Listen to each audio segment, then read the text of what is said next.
Stick around so you can see. Yep, it's the start of the show today. Another sirloin cap. Yep, we're wearing an apron. The wife told me I need to mature a little bit for my audience so I can reach you guys a little better. I'm going to pull you down for a little bit of information about what we're doing. Alright, so the cheesesteak was actually developed in the 1930s by a guy who ran a little hot dog stand.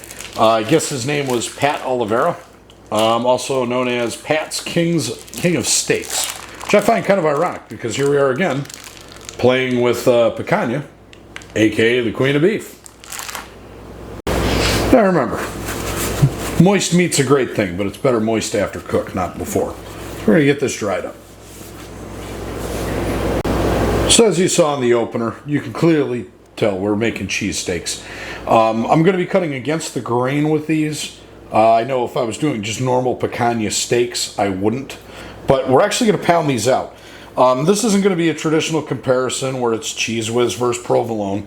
My wife prefers provolone. I prefer Cheese Whiz. So I'm just cutting enough of this to make a few of these steaks. I'm going about a 1/2 inch thick. I'm going to have to remove the majority of the fat cap. And I'm going to pound them out, vacuum seal them, and marinate them.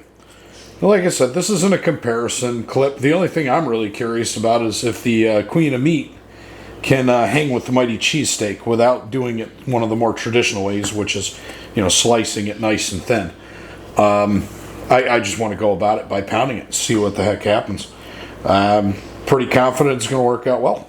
So stick around here in a minute. We're just going to make a simple marinade. Okay. See, we vacuum sealed it for another day. Don't worry. We'll make burgers with these someday. All right, guys, let's beat our meat. Now remember, I'm not looking to crush the absolute dog shit out of these. We're trying to thin them out a little bit, which shouldn't be too hard because this is inherently a pretty tender piece of meat. So we'll use the smooth side of them out. And like I said, we're just going to give a little tappy. They're going to come out about the size of a beef teriyaki that you'd get at a Chinese food joint.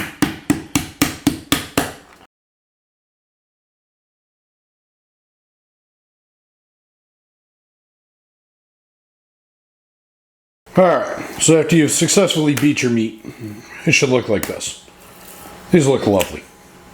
Alright, let's get that marinade together. Let's start off by getting a little bit of baking soda on all these. That is one of the wonderful tricks to Chinese food nowadays. You order that meat and it's super tender, and you can't tell why? Well, this is why. So these should be fantastic. I'm not going to really worry about seasoning these though. We're just going to do just a real basic marinade. It's just going to be Worcestershire sauce and teriyaki sauce. I don't even need that much of both. Alright. Yeah, you figure a couple, maybe a teaspoon, a tablespoon of Worcestershire sauce. We also had a 1/4 cup of water in here. Like I said, I'm not looking for this to totally dominate. And probably about 4 tablespoons of teriyaki. And I'm going to be rinsing these off before I get them on the grill. Now, of course, if you have a chamber style vacuum sealer, you've got it made. I will be vacuum sealing this, but I can't really do it very aggressively. I'd recommend letting it sit in your refrigerator for about 5 hours, 6 hours. You can probably do it the day before if you really wanted to, but make sure you mix it around. Get that moisture everywhere. Now we're back to being moist again, no big deal. Alright, so we got her sealed up. It's not under an exact vacuum, but I got the majority of the air out, so this should do fantastic things. Alright, let me get this in the fridge, and we'll come back here in a couple hours.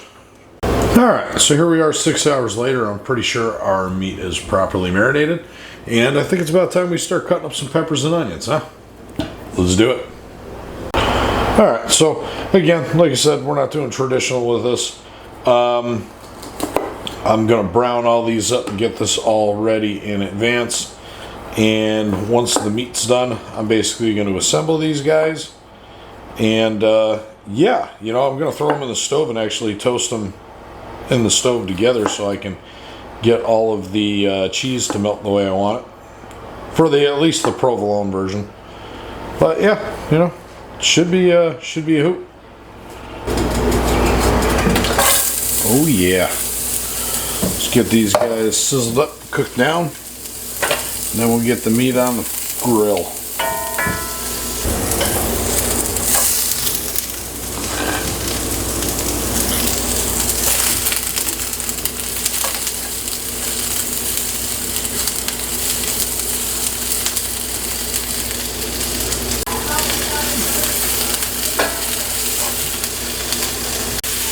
yeah, they're almost there.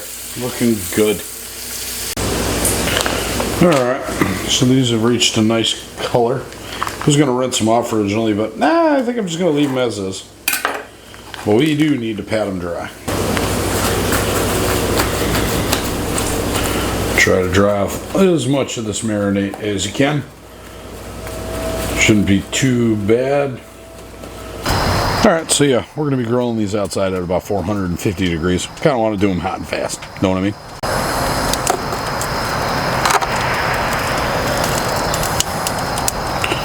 This is rather hard doing one-handed with the wrong hand.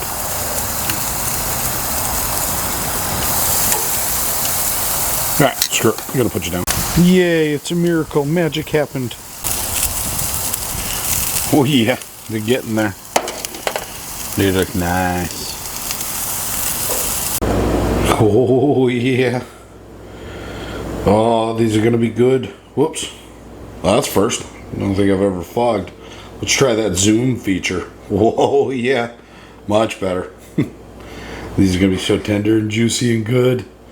Alright, let's put them together. Alright, so I'm not slicing these in a traditional way, but I am going to break these down just a little bit so there isn't a chance of a one bite tear it right out of the sandwich kind of deal. Nobody wants that.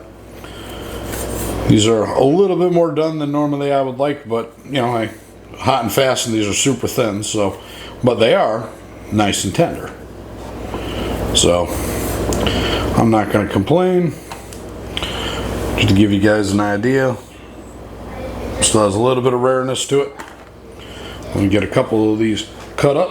We can build a couple sandwiches. And yeah, I'm going to toast these off a little bit just to melt the cheese.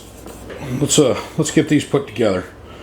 The beef's got the seal of approval from the wife and the kids, so that is always a good sign.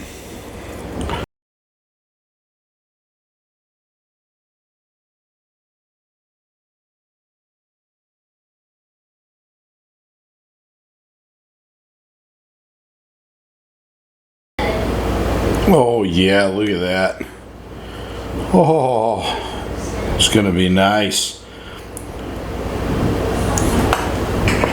A little more.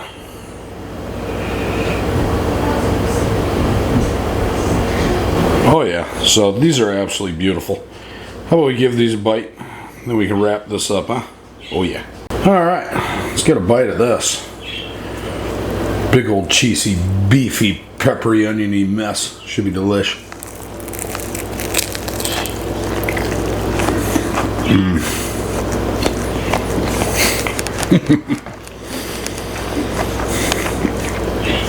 Okay, so you guys may think the whole toasting the bun while it's loaded and in the stove may be silly, but it gives you this nice initial crisp and crunch. But then you get that nice, still warm, fluffy bun.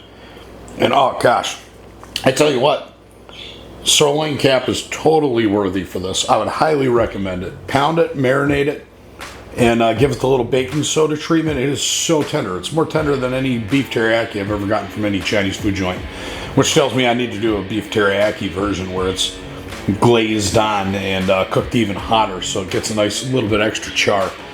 But this is absolutely delicious. I'm going to go tackle a few of these, and I'm sorry for not showing you the provolone sandwich. That's my wife's. Go make your own. And per usual, guys, just remember, there ain't no barbecue without you. Thanks for coming to d.d.c. See you again.